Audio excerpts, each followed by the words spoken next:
What's going on, everybody? Crazy Dog back with another Indians live stream.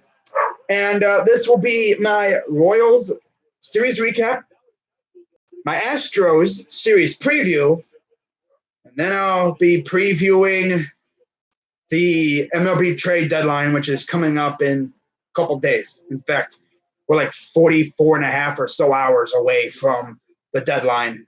And this is a very important time for the Cleveland Indians, who find themselves just 2 games back behind the Twins.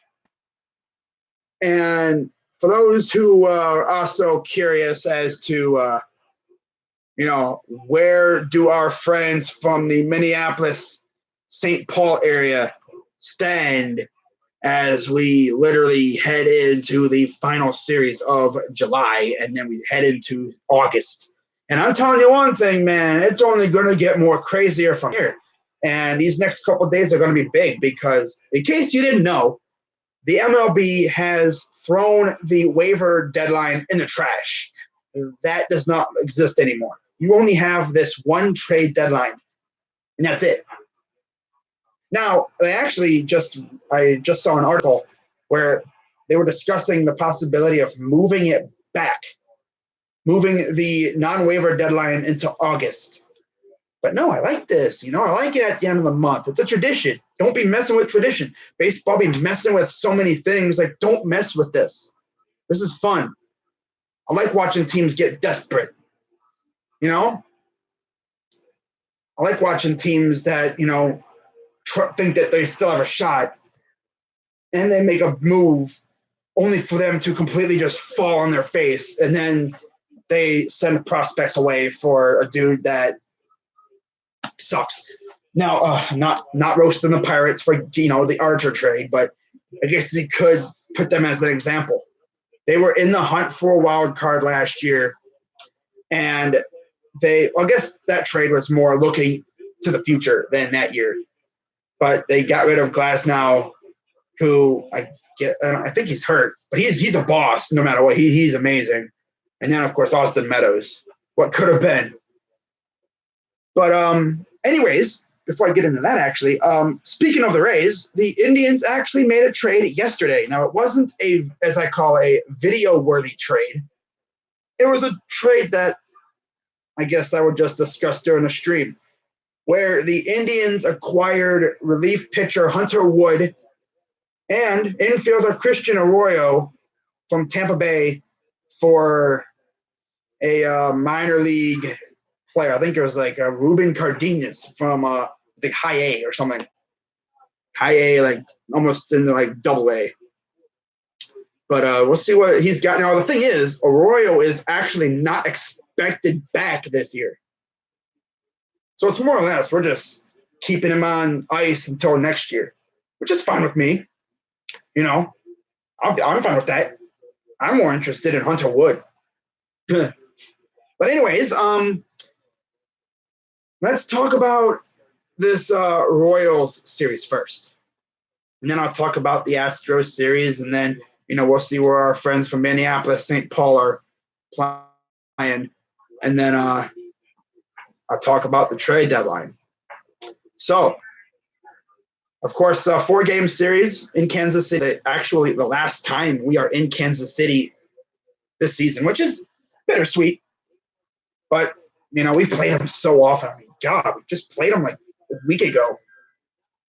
God. I mean, dang, at this point, I'm just sick and tired of seeing that KC logo. But for real, though, man, this series definitely could not have gone better. It didn't go amazing. It had its rough times, but I liked what I saw. I really liked what I saw from the Indians in this series. I mean, game 1 of the series, they literally got the series started with a bang. As leading us off, it was Mike Montgomery and Adam Plutko, and as I mentioned, they legit got it started with a bang. And that was fun. That was a lot of fun. Game one, Montgomery, Pleco. Lindor steps up to the plate. He does his like little mock swings, like that. He's sitting in the right-handed batter's box watching, waiting for Montgomery to deliver the pitch. Literally, first pitch. Clunk. Yep, that's gone. Literally, first pitch. Clunk. Bye-bye. I'll send a postcard. Have fun. Take a sip. Take a drink. Go to the drink. Literally, first pitch he saw out of the yard. 1-0. People couldn't even get to their seats before we already had a lead. And then, in typical Indians Pleco fashion, guess who comes up to the plate? Hunter Dozier. Comes up, water on, clunk. Yup, tie game. Oh, no, actually, it was a 2-1, excuse me. 2-1, just like that. Hunter freaking Dozier, again. For those who don't remember, when they played us at home, like not even a week ago, Hunter Dozier scored the only run of that game that we lost 1-0. Well, at least we didn't, get blanked this time. I mean, from the first pitch, we were on the board. And then, it would be 2-1 Royals, and it had me thinking, oh, God, we're really going to lose this game 2-1 because of freaking Dozier again. But then Jason Kipnis came up clutch with an RBI single, tied the game. And then, of all people, Jake Bauers gives us the lead when he reached on a fielding error by Whit Merrifield, of all people. Wow. And then, because, of course, bottom six, Whit Merrifield up, and bases are juiced. What does this dude do? Clunk, hits him. Oh, wow. Wow. Yeah, hit him. Hit by pitch, tie game. And then, of course, it would be that way for like another 2 hours. 14 innings, bro. I think it was like a 5-hour stream that night, bro. Horrendous. Oh, my God. I mean, damn. If you wondered why I didn't stream the second game of this series, it's because of this game right here. 14 innings. That takes a lot out of you. So, Ramirez, it's a ding-dong. I celebrate. I go crazy. In my head, I'm just throwing a party. I'm getting lit. It didn't really seem like it on the stream because I was just so freaking wore out. And then Bowers gave us an insurance run. And then the Indians almost blew it because, they almost gave it up. But luckily, we got the out. AJ freaking Cole, one of the only bullpen arms we had left, freaking draws a sac fly. And that scores Jorge Soler, and that would be the only run scored. And then we win the game. So, yeah, that would be it for that game. Awesome showing from the Indians. Perseverance. I was waiting for Tito to throw the white flag and send Tyler Olson out there. In my head, if he did that, yeah, it's a wrap. We're losing. I mean, if you watch the stream, I was in my head thinking, man, we're going to lose. We're going to lose. We're going to lose. What do you know? We won. How about that? So, coming off that game, of course, I did not stream game 2, obviously. And the dogs are going nuts again because, of course, right? Someone must be walking outside or they see an animal, probably a squirrel taunting them or something. Freaking animals. They always do when I'm streaming, too. It's weird. At least it fits the theme of dog, I know I did not name my channel after my pets. It's legit named. I don't know why I named it like that. I guess I'm a crazy Browns fan and I'm a dog. I don't know. But, coming off that one game, I'm like, okay, we'll see how these guys play coming off a 14-inning slugfest. Well, to put it lightly, the Indians just continue to come out swinging. And I liked what I saw in that first game. Second game comes up. Oh, and by the way, I didn't go through the pitching, but not like it really matters. Freaking Plutko versus Montgomery. Wow, what a matchup that was. What the hell, my dog's barking? Oh, there's a freaking deer outside. Damn, okay. Wow.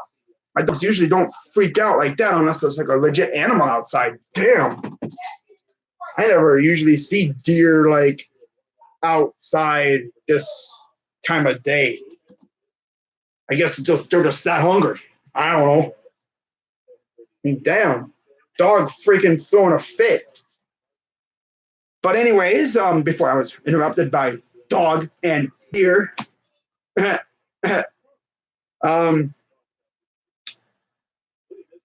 Plutko wasn't trash. He had another decent outing.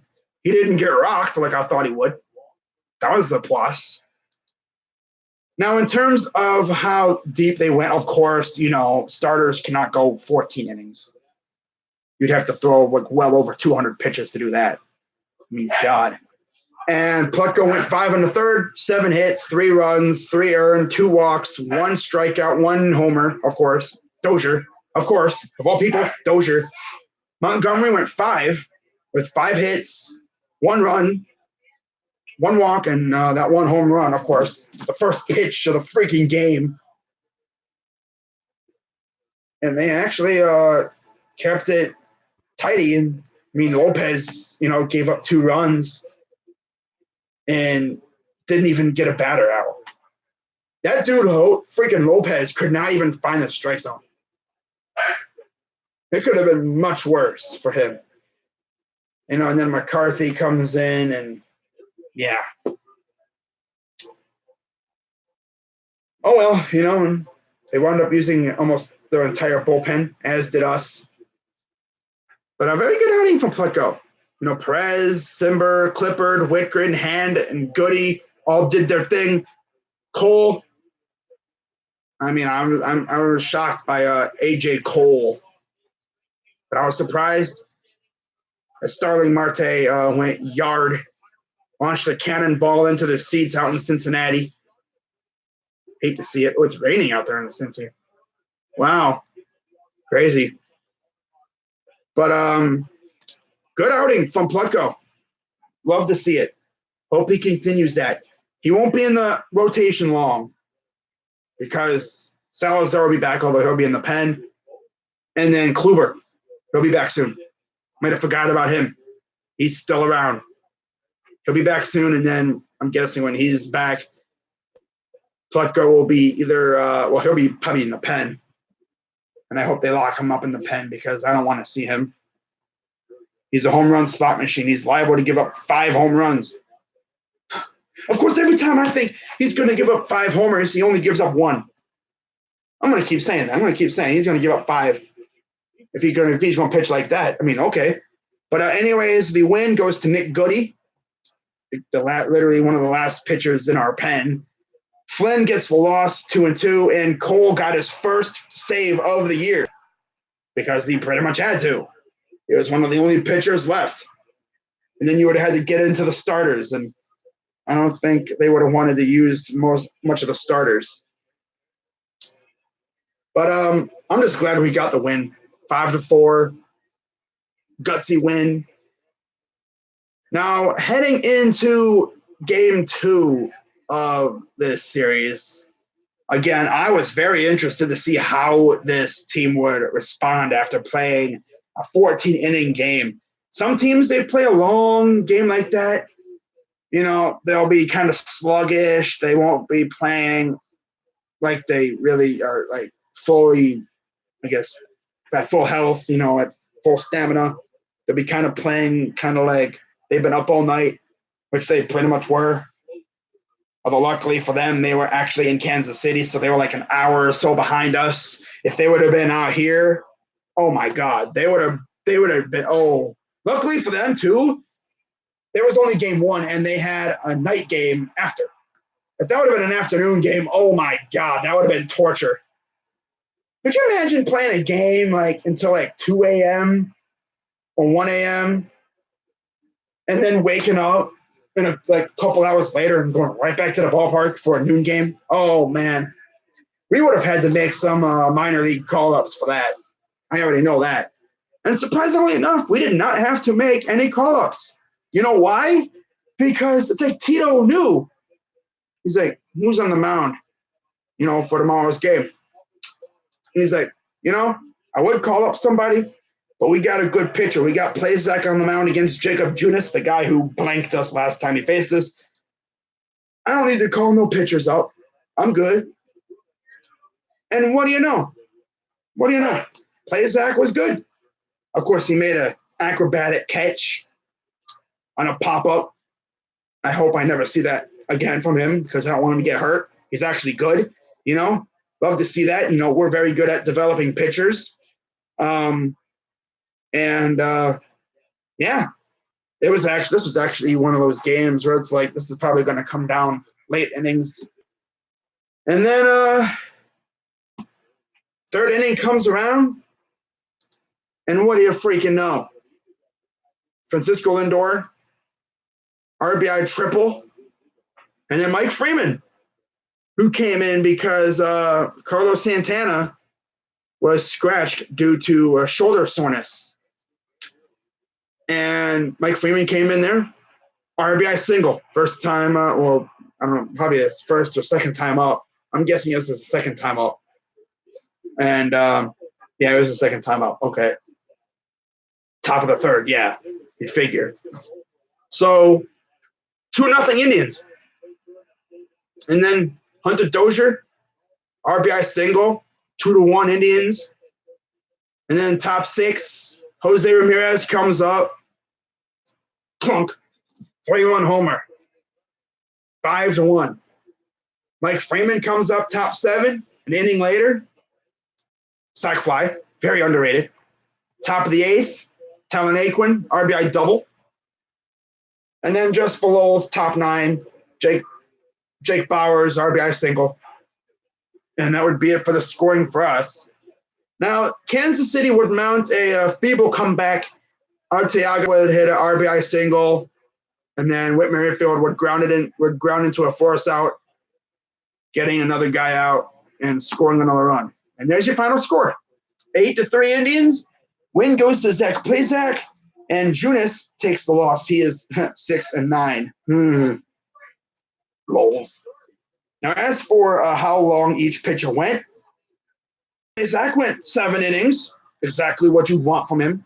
6 hits, 1 run, 2 walks, 4 Ks. Like I said, good outing. Helped our bullpen out a lot. And then Junis went 6 innings, 10 hits, 6 runs, 2 walks, 5 Ks, 1 homer. Yeah, it's whatever. So what a way to respond after getting blanked by this dude about a week ago.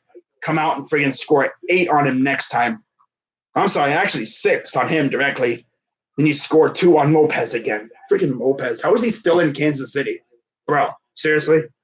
Huh, wow. You can tell they're tanking or whatever. They're rebuilding.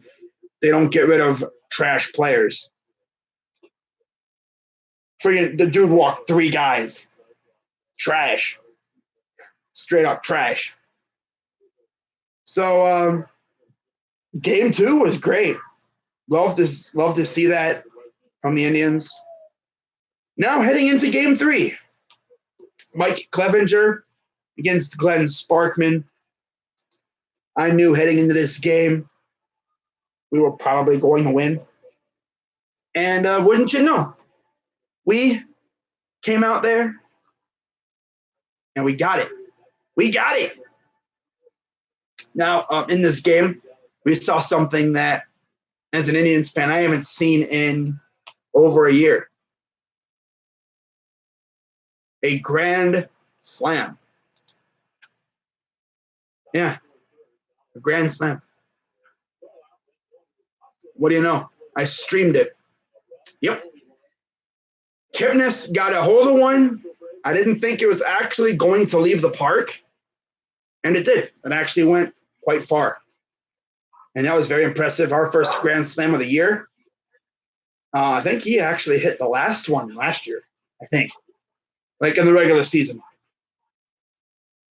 Yeah, he had a grand slam, 4-0 for Clevenger. How about that? Imagine being a pitcher. You're not even on the mound yet, and your guys already give you a 4-0 lead before you even step on the mound.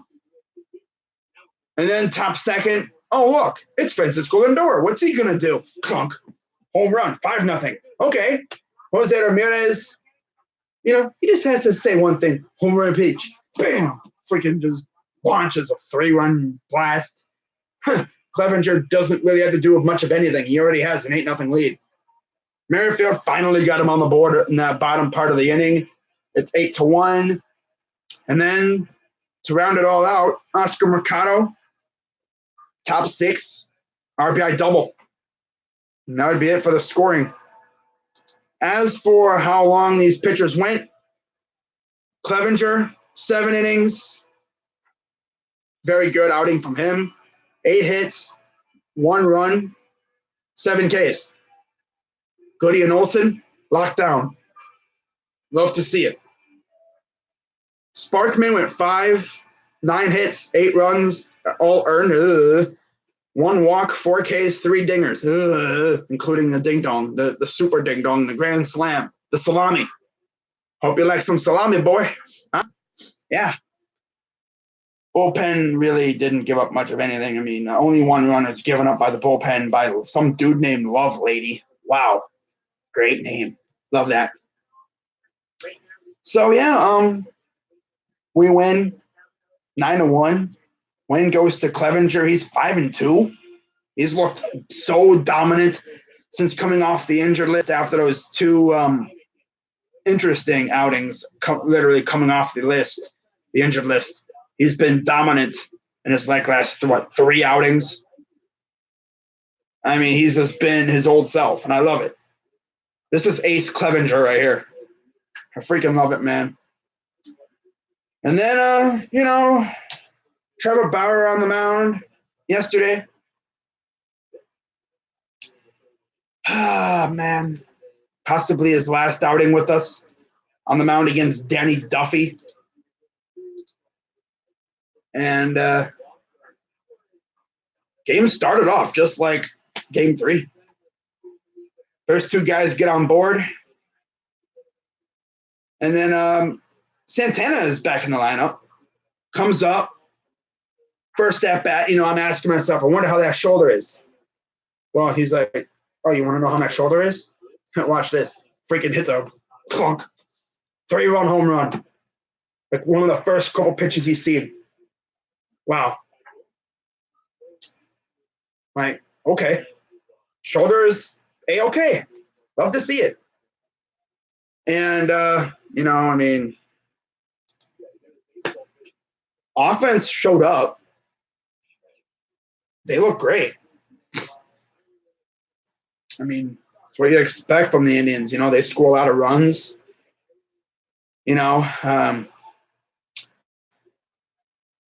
Started off with a great game. Of course, Kansas City responded. Bottom of the first inning, of course. Yeah. Hunter Dozier, of course. RBI single, because of course he did. Dude's like a freaking bugaboo to us, like freaking Kepler. God, or Moncada. It's crazy. RBI single, 3-1 Indians, and then O'Hearn comes up, grounds out in the bottom of the 3rd, makes it tie game. Top of the 4th comes up, Oscar Mercado, sac fly, scores a run, 4-3.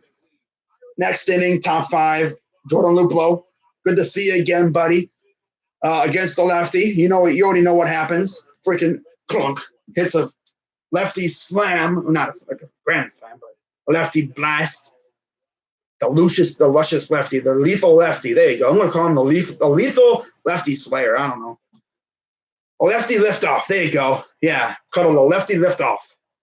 And what you'd expect: scheduled tweet or scheduled post. Hits a homer off a lefty. 11 homers. All but 1, I believe, are against lefties. He's like the version of Brandon Guyer, except unlike Brandon Guyer, he doesn't get hit by the ball. He hits the ball out of the park. Now, after that, there would be a little bit of drama, O'Hearn would single, bottom of the fifth. This was like the nightmare inning for us right here. Started off good, up 5-3. O'Hearn single. They score a run. I'm like, oh, God, here we go. Cuthbert single, score a run. Lopez single, scored a run. Or 2 runs, actually. Yeah, 2 runs. Villarreal singles, scores another run. Now, here's the thing about that inning. All right. You've probably seen the video by now. Right after, because they had a mound visit. So here's how the whole inning went down, right? Gordon single. Okay, no big deal. Hunter Dozier hits a ground rule double. This was the funkiest thing ever, all right? I believe Gordon had a single.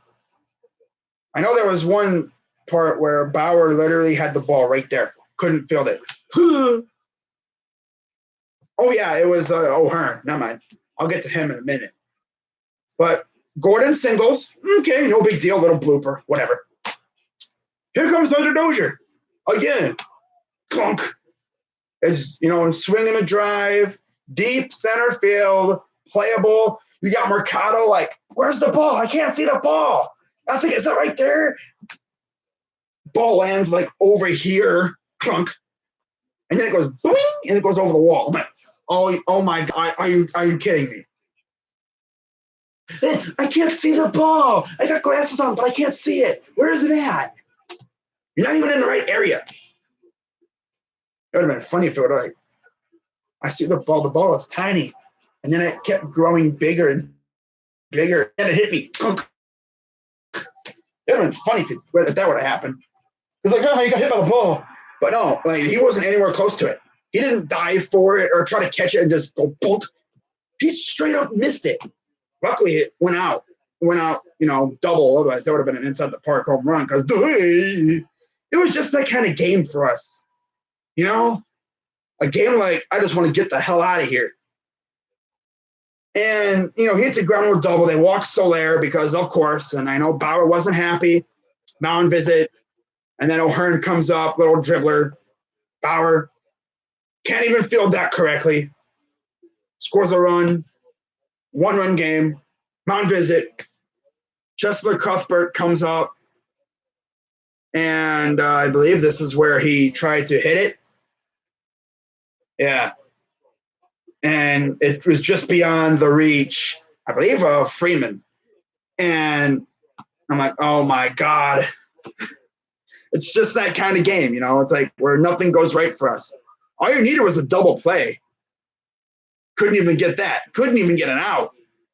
And after Cuthbert, you finally get Starling to strike out. And then Lopez singles on a grounder. And then comes the fun part. Tito comes out. And this dude Bauer throws a shit fit. Not the kind of shit fit you're thinking of, right? First of all, he threw the ball against the netting. Okay, no big deal. Just before Tito comes out to get him, the dude takes the ball, turns, and just heaves that sucker like 300 plus like 50 feet or something. It even clears the wall. This dude freaking Bauer, if you're questioning his arm strength, this dude just heaved the ball and it actually went over the center field wall. It's to the point where you got people making jokes saying the Indians should trade Trevor Bauer to the Ravens because he has a better arm than Lamar Jackson. I don't even know how far Lamar Jackson can throw a baseball. But damn, that late in the game, and this dude's got serious arm strength. I like it.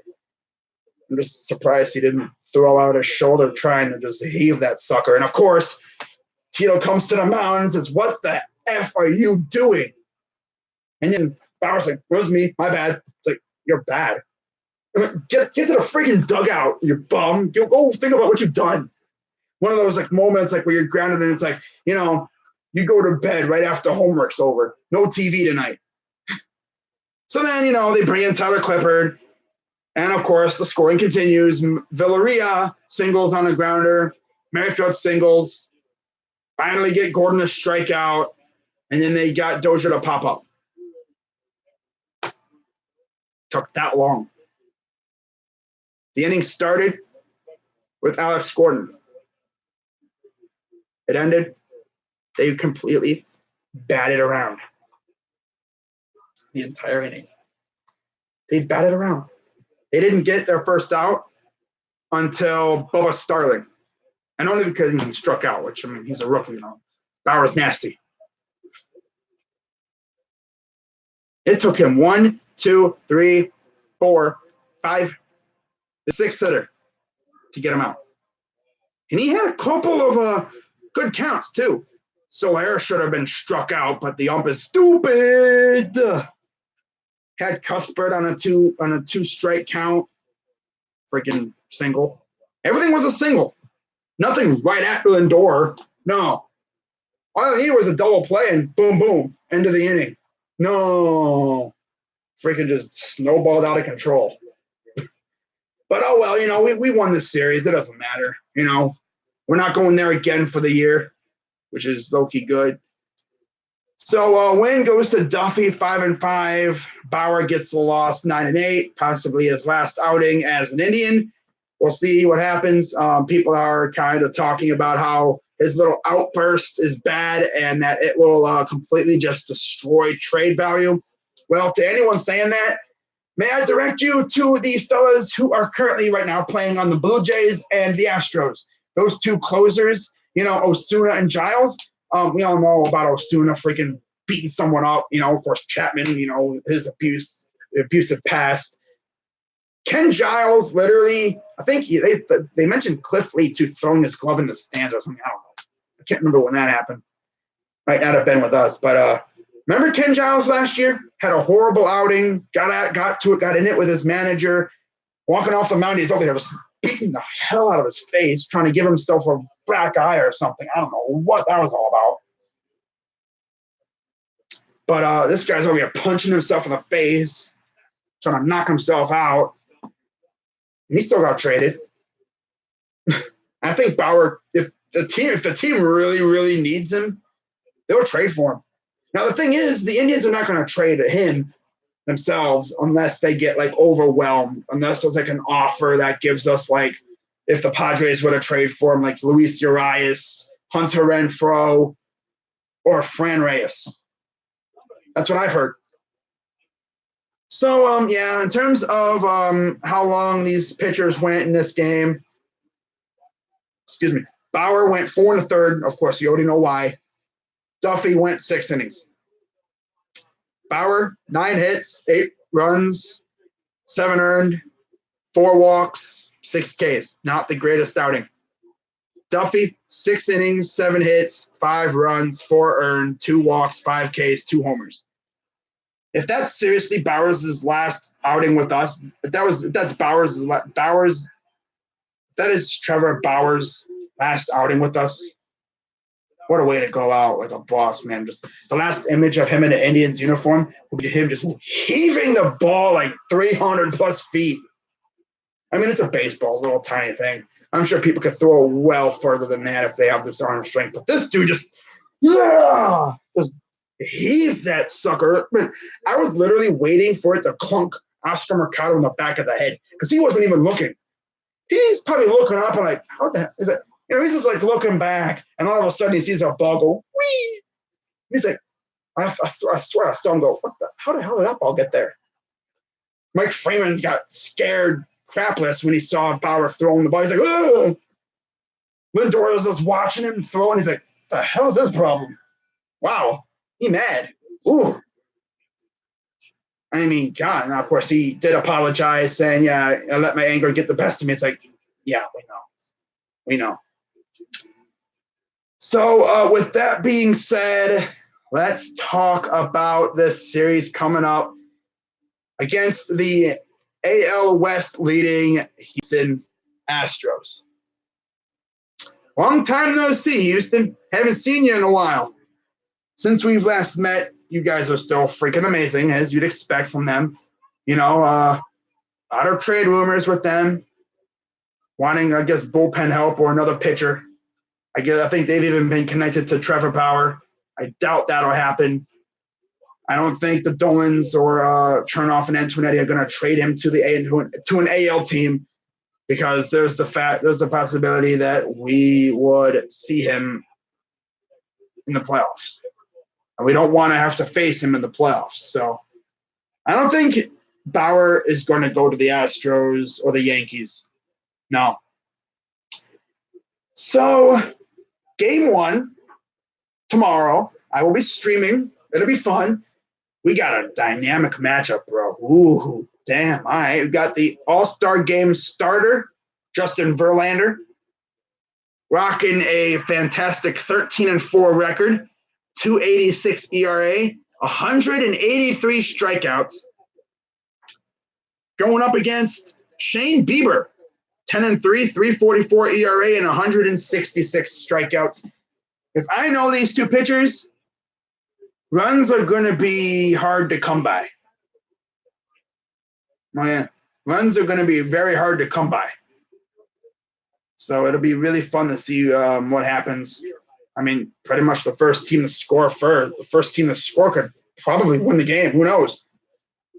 Of course, the last time we faced these guys, Game of Thrones was still on TV.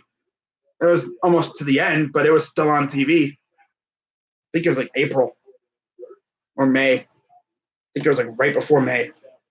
I'm pretty sure. I'm not sure. But yeah, we were in Minute Maid Park, and they had their way with us pretty much. But yeah, Verlander, Bieber, game 1. Game 2, we got Jose. How do you say this guy's name? Urquidy, 1-0, 4.26 ERA and 23 strikeouts, going up against Adam Plutko, who's 3-2 with a 4.83 ERA and 32 strikeouts. Now watch, Plutko is going to have that game where he just gives up homers left and right. I hope the bullpen's ready to go. Luckily, our starters had a very good series because we're probably going to need them for game 2. Oh, yeah. We're going to need them for game 2. And then game 3. What is this? What would this be? Thursday?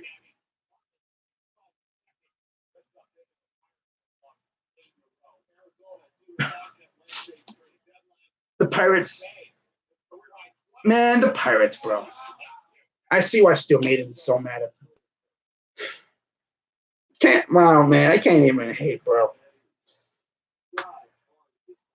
There, at one point, when I started this stream, the Pirates were up 1-0. The Reds are winning 10-1. 10-1. I am not joking. The Reds are winning 10-1. And guess what, guys? They're only in the 3rd inning. Pirates. Trash. Classic Pirates right there. But anyways, game 3 of the series will feature Garrett Cole, who's well over 200 Ks now. He's 12-5, 2.94 ERA, and 212 strikeouts. Going up against Zach Plazak, who is 5-3, 3.10 ERA, and 44 strikeouts. Should be another good game. I'm hoping all 3 of these games are going to be good. Possibly a playoff preview. Who's to say? I don't know. I'm guessing if we trade for anybody tomorrow, they're probably going to join the team in time for that final game of the series. Unless they're really close, they might be able to join us for the Wednesday affair. Akiti. And if they're super, super close, they might be able to freaking join us for a game tomorrow. But yeah, 7 o'clock games, all 3 of them. Fun thing about that second game on Wednesday, 7 o'clock game, 2 streams. Trade deadline stream at I might go 4 hours, 12 or so to 4 o'clock, and then game 3 hours or so later. So that'll be fun. Now, with that being said, let's talk about the trade deadline. Let's talk about the trade deadline, shall we? So we're about 40 hours some away. About 40 some hours away from the trade deadline. Trade deadline will start at we're like 44 hours or so away from the trade deadline, which is on Wednesday at 4 p.m., as I just mentioned. Now, what I've done is I've devised a small little top 5 list on my phone, of course, of guys who I think the Indians should or they could go after. Now, before I do that, let's talk about the Twins, because I almost forgot. They're in Miami. Okay, that should be fun. Not going to go through like the pitching matchups. But just for lulz, let's actually go through the pitching matchups because, why not?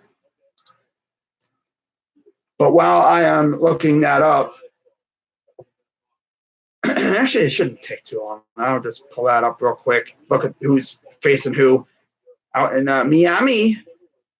Miami. Yeah, that's how that's how some people say Miami. It's like weird. Don't say it like that. It sounds weird. You sound like a douche. But yeah, Miami and Minnesota. We got to rely on the freaking Marlins to beat Minnesota, a team that hits nothing but ding-dongs. That's all they do is hit homers. They're home run merchants over there in Minnesota. Wow. So yeah, tomorrow, one of the last days of July.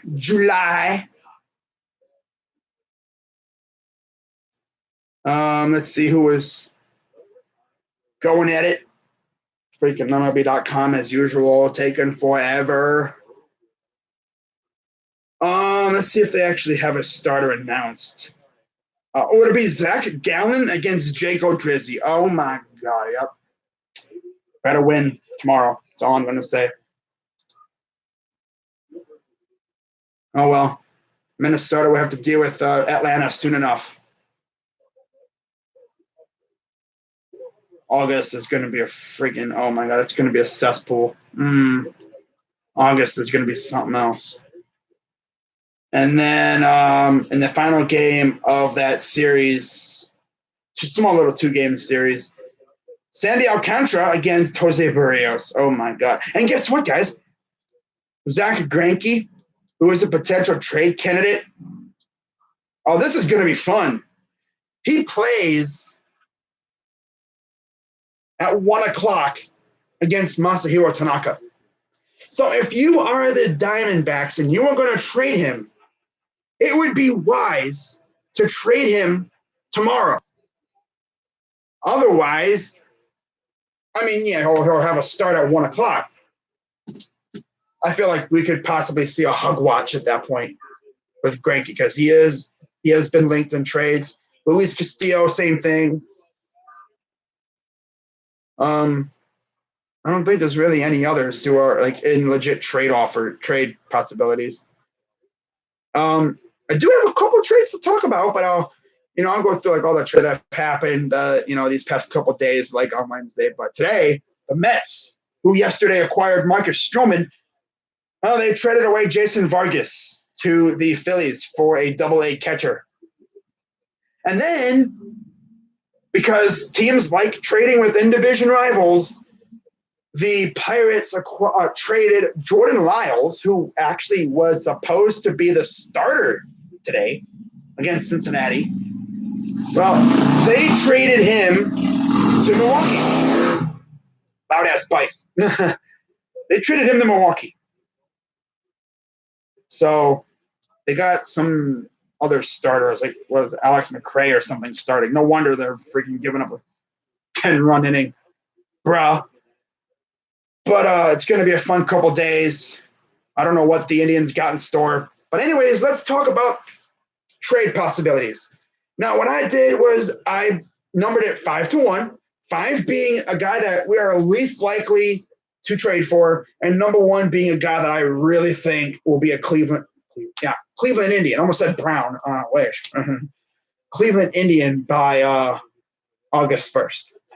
So starting at number 5, I bet you guys know who this is. Whit Merrifield. Well, crazy dog, you could possibly trade for him. Well, there's 2 reasons why he's number 5. One, in order to acquire him, we would have to send away Tristan McKenzie, which, as you know from what I've said before, I would not be afraid to send Tristan McKenzie to Kansas City for Whit Merrifield. But Kansas City has said on a number of occasions that he is not going anywhere. And unless they get supremely just blown away, I don't think he's going anywhere. So I'm going to just go with that. Number 4, Trey Mancini, Baltimore. Last night I heard that talks with a couple teams are ongoing. I wonder if the Indians are involved. Wouldn't be shocked. Again, it would take a solid return for us to get Trey Mancini, but he would bring a very good bat to our team.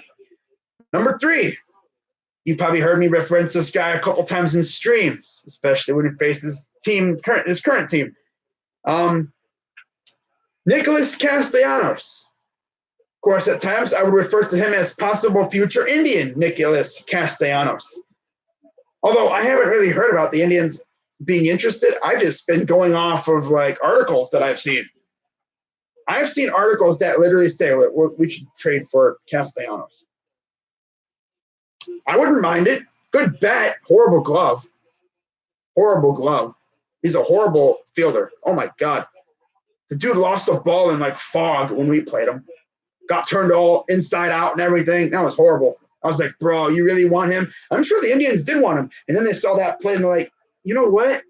Actually, we're good. Now, number 2 is the guy that I've actually heard we have interest in. And that is Domingo Santana from Seattle. Now, funny thing is, we already have had 2 Ramirez's, Hanley and Jose. Makes sense. We would have Carlos and Domingo Santana. One's in the outfield, one's at first base. Again, a guy with a very good bat. Limited, but better fielding than Castellanos. I think he'd be a relatively cheap option. I think he's still got a few years left in his team control. And then, number 1, you probably know who this guy is too. Yasiel Puig, a.k.a. Wild Horse. Fantastic bat. Started a little slow, but he's recovered well. Very good in the outfield. He can gun down runners. Got a howitzer for arm. The only thing is, he's a rental. So in order to acquire him, we're probably going to have to give up a decent return. Probably some mid-level, high-level prospects. Or high-level prospect and some mid-levels.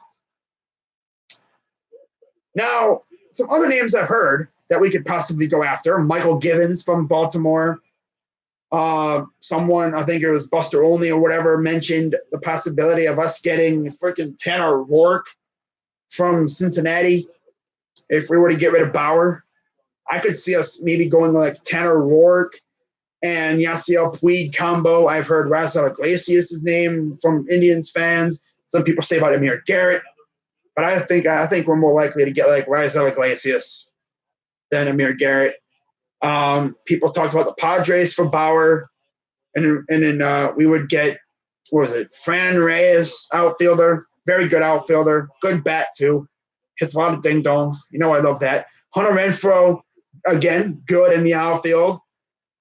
And then Luis Urias. Like I said, it's going to be a very fun 40-plus hours.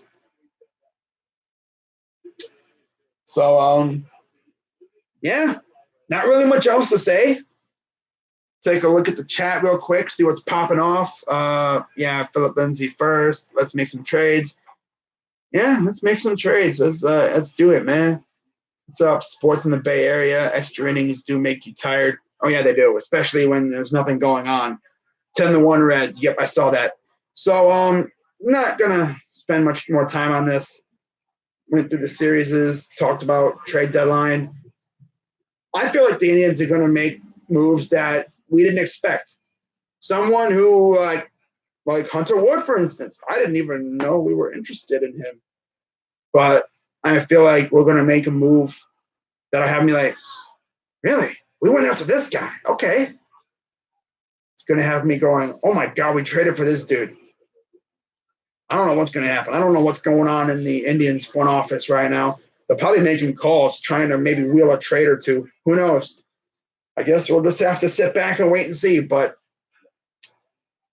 if we make a move tomorrow, tonight, tomorrow, whenever, if it's a big move, like a video-worthy move, of course I'll make a video for it.